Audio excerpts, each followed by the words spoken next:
So let me talk to you about our fragile energy infrastructure. And what brought me into thinking about this is what happened with the Colonial pipeline.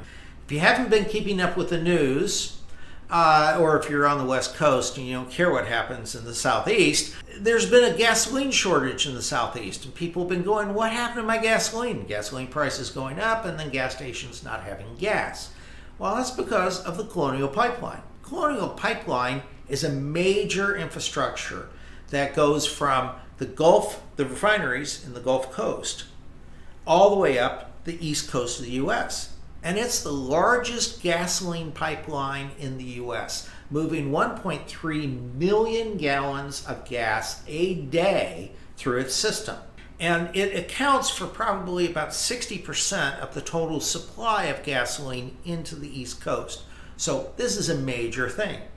Now, an inspector discovered a leak in the pipeline, in the number one line of the Colonial pipeline, back on the 9th. And Colonial shut down the number one line and started building a 700-foot long bypass pipe, which the U.S. government allowed them to do. They said, yep, you're all good. But the problem is that when the pipeline broke, demand continued. People still put gas in their car. They put diesel in the truck. It didn't take too long before the demand chewed through the safety stock that was available inside the tank farms. Now, the Colonial was still pumping fuel through its other three pipes in their pipeline system.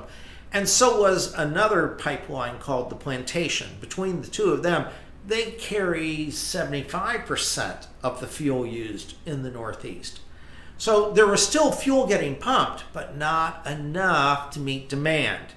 And it took about a week before demand chewed through that safety stock, and then the shortages happened. And as the shortages happened, gas stations started to raise the price. Oh, we still have gas?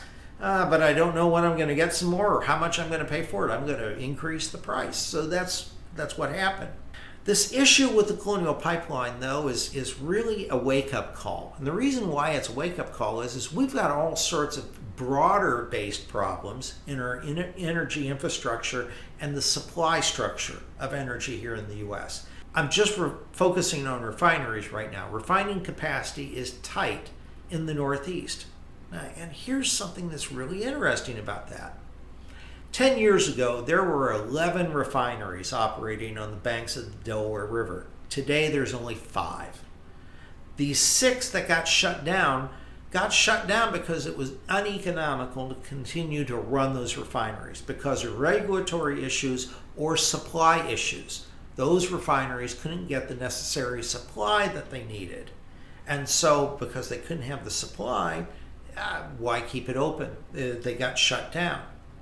That took a lot of capacity that was close to the consumption market out of the market and completely flipped the equation. Where those refineries at one point in time, 10 years ago, provided 70% of the fuel that was going to get consumed in the Northeast, they're now supplying only 30%. The rest of it being made up by the Colonial and the Plantation pipelines, but mainly the Colonial.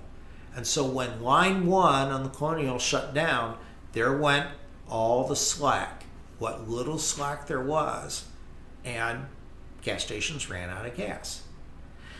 This makes it to where the Colonial pipeline and what happened this past couple of weeks is really a harbinger of bigger problems to come. And there's no simple solution to fixing this because there's multiple causes why we have a shortage of refining capacity in the Northeast. And it's not a new problem. This has been a problem now for the past, call it 5 years, as people started to get more and more concerned about it. The leak in the Colonial pipeline is really a harbinger of a broader problem that we have with the capacity. And there's no simple solution to fixing this capacity.